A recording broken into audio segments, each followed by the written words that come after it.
बात मैं और आपको बोलूंगा, जो आप देवताओं को नहलाते हैं, आप जल से नहलाते हैं, उससे 100 गुना ज्यादा गंगा जल का प्रभाव है। गंगा जल से नहलाते हैं, उससे 100 गुना ज्यादा दूध का प्रभाव है। आप दूध से नहलाते हैं, उससे 100 गुना ज्यादा दही का प्रभाव है। आप दही से नहलाते हैं, उससे 100 गुना ज्यादा प्रभाव घृत का है, घी का। आप घी से नहलाते हैं, उससे 100 गुना ज्यादा प्रभाव है शहद का।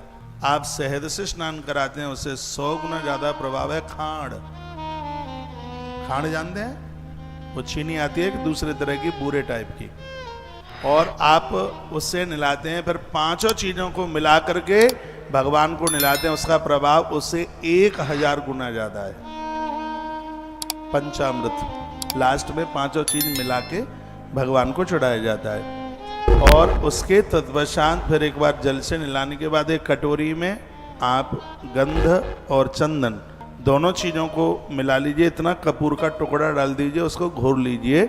फिर उससे आप भगवान को नहलाते हैं, तो जितना अंतर 1 और 10,000 में है, उतना ही अंतर और चीज़ों से और गंधोदक स्नान को कराने से उतना ही अंतर है उसमें। इसलिए आप कभी मेरे पास नज़दीक बैठें, इन बच्चों को पता है कि मैं गंधोदक स्नान से देवताओं को जरूर नहलाता हूँ। एक कटोरी में मैं चंदन, ये नहीं कि सब आपको ही बताने के लिए, सब मैं फॉलो करता हूँ, ये सब मैं करता हूँ इसको।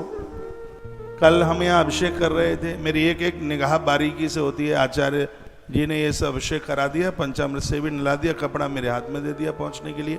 मुकुंद ने कहा ये गंधोदक स्नान से तो करा दो स्नान, और उसने अपने हाथ से कटोरी उठा करके पकड़ाई। तो इन बच्चों को पता है, सुनते हैं। गंधोदक की इतनी बड़ी महिमा है अपने आप में, इसको कहते हैं करोद्वर्त स्नान। जैसे पंचामृत स्नान है, यह करोद्वर्त स्नान है, यह इसकी बहुत बड़ी महिमा है। तो इस समय जो अभिषेक विज्ञान आप सुन रहे हैं, महारुद्राभिषेक की बातें सुन रहे हैं, बड़ी गहराई को छूती हुई बातें हैं, और यही कार्य हमारे जीवन का, हमारी जिंदगी का परिवर्तन कर दे। तो मैंने आपको ये दही से भगवान को महाअभिषेक करने की बात कही है, जो कि अपने मकान दुकान, अपने महल निर्माण के लिए आप जो भी, और मैं उनको ज़रूर कहूँगा जो बिल्डिंग बनाने का काम करते हैं, निर्माण का जो काम करते हैं, ठेके लेते हैं, प्राइवेट लेते हैं, सरकारी लेते हैं, उनको क्या बोलते हैं? बिल्डर कहते हैं, क्या कहते हैं?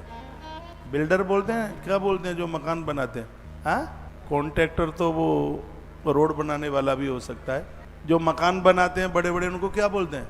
अरे बिल्डर कहते हैं। जो फ्लैट बना बना के बेचते हैं, क्या बोलते हैं? बिल्डर बोलते हैं ना।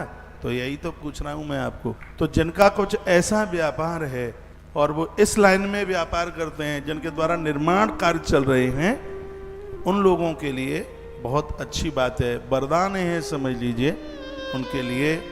वह भगवान शंकर का जो महारुद्राभिषेक है, वो दधी के साथ में, दही से करें। उनको कार्य में मुनाफा होगा, नुकसान नहीं होगा, फायदा होगा, अच्छी चीज लोगों को बना करके देंगे। तो निर्माण कार्य नहीं रुकता। मैं तो कहूँगा आप भी अपना मकान बना रहे हैं, और ये बराबर ठीक से बन जाए, अच्छा सा बन जाए, उसके लिए दधी से आप भगवान शंकर का, भगवान शिव का महाअभिषेक कीजिए। मेरी भाषा आपकी समझ में आ रही है? धन्यवाद। उसके तत्पश्चात है जो गौ दुग्ध से, गौ माता के दूध से भगवान शिव का, शंकर का अभिषेक करते हैं। इससे वंश वृद्धि बढ़ती है, बेल बढ़ती है, वंश। ये दो चीजें ऐसी हैं वंश वृद्धि के लिए, एक है दूध और एक है भस्म। शंकर जी के ऊपर भस्म चढ़ाने की भी बहुत बड़ी महिमा है। महादेव के ऊपर दूध और एक है भस्म। भस्म के द्वारा परिवार की वृद्धि होती है, परिवार टूटता नहीं है। उस घर में स्त्रियां बांझ नहीं रहती जिस घर में महादेव को भस्म चढ़ाई जाती है। भस्म की इतनी, कंडा जला लीजिए, उपला जला लीजिए, हवन यज्ञ की राख तैयार कर लीजिए। मैं आजकल में भस्म की महिमा मैं आपको, शिव पुराण में वर्णन है, मैं आपको बताऊंगा। आपने भगवान गोरखनाथ जी का नाम सुना होगा, सुना है गोरखनाथ जी का नाम? इनका जन्म ही भस्म